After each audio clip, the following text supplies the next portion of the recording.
Doctor Doctor Strange. It's directed by Scott Derrickson and stars Benedict Cumberbatch, Chiwetel Ejiofor, Rachel McAdams, Benedict Wong, Mads Mikkelsen, and Tilda Swinton.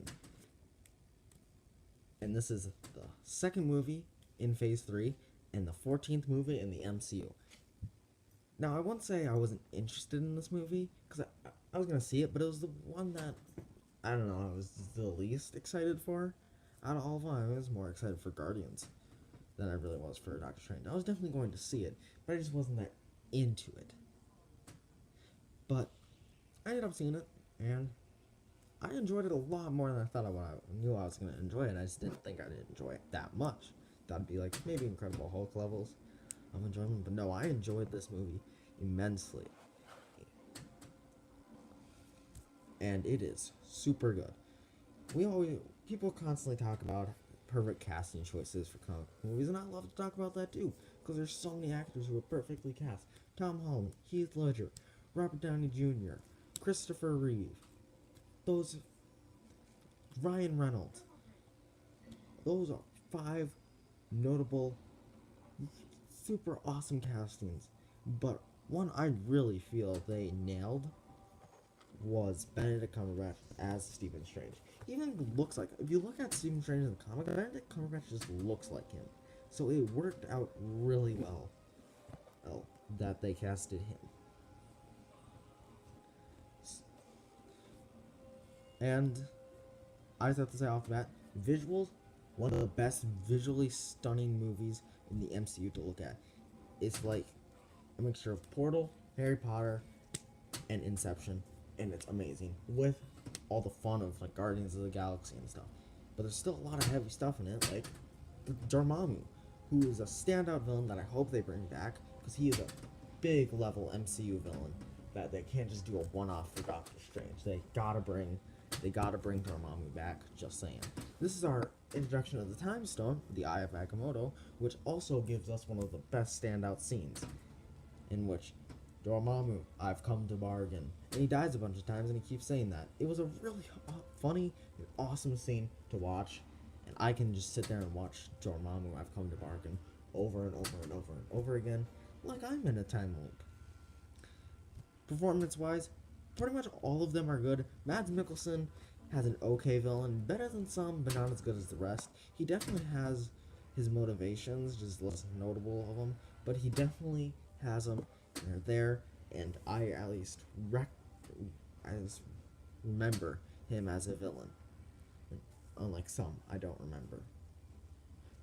And Tilda Swinton, I'm not a fan of the casting for her. Well, it might be because, in the comics, the Ancient One is an Asian old white man, and I mean, they got the white part, but they didn't get the old, or the Asian, or the man part right. I'm not being sexist, that's just what it is.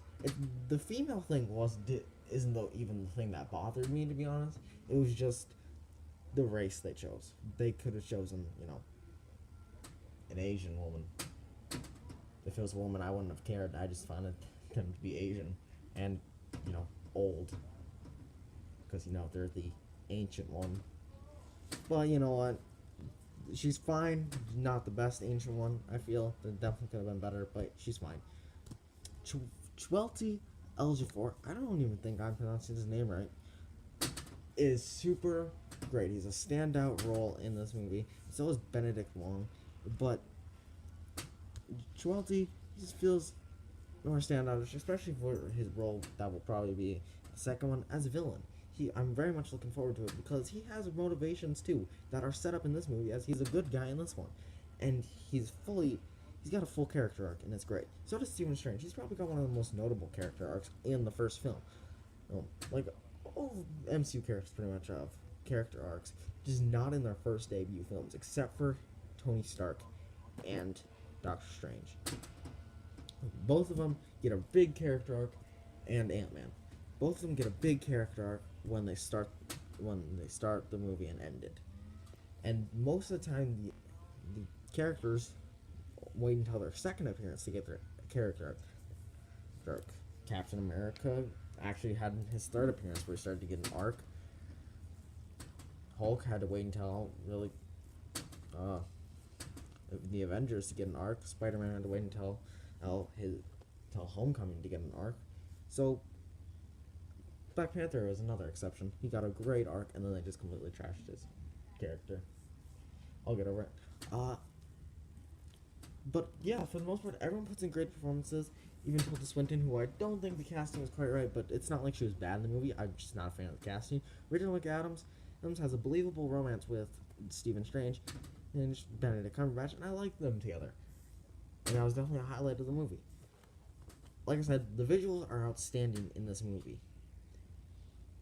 And it was a fun movie to watch. It's trippy, and I like it. I like my movies to be trippy. It's way more fun. That's why I love Spider-Verse so much. But it's so, great. And it really, it sets stage for his role in some other important stuff later down in the MCU, preferably Endgame and Infinity War. So there's definitely a lot of setup to this movie, but it doesn't feel like they're setting up much in this movie. This definitely is probably the most next to Iron Man and stuff. This feels like the most standalone an MCU movie's ever really been. That works so well. I love it. Where it's setting up films, but it also feels so standalone. That's part of the reason what made Iron Man so great. Pacing problems is another film that reeks this. It's what happened in Age of Ultron and sort of Ant-Man. There's a lot of moments in this movie where it doesn't feel like they're building characters, which, when movies slow down, at least want them to have a character arc, or if they need to deliver exposition, do it in an interesting way. Star Trek has done both of those perfectly. When it slows down, they either drop some humor or build a character up. And when they're giving exposition, they do it in an entertaining way. This film doesn't do that.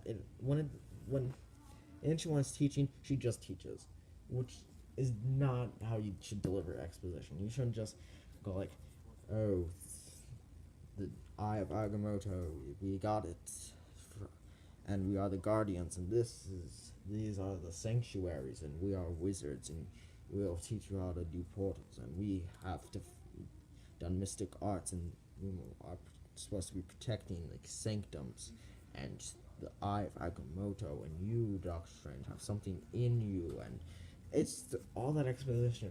It just feels dull. And then definitely the downtime moments definitely affected this movie a lot, especially when you got such cool scenes. Overall, it's still a good movie, and I'm gonna give Doctor Strange an 81 Agamottos out of 100.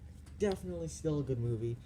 Just, I feel like the exposition and the somewhat forgettable villain and the really slow parts bog this movie down a bunch from getting it to 90s, which I originally had until I rewatched it.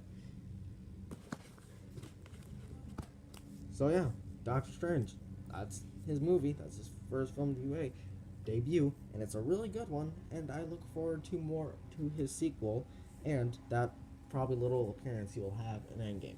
This is Jordan from Jordan Reviews, signing off.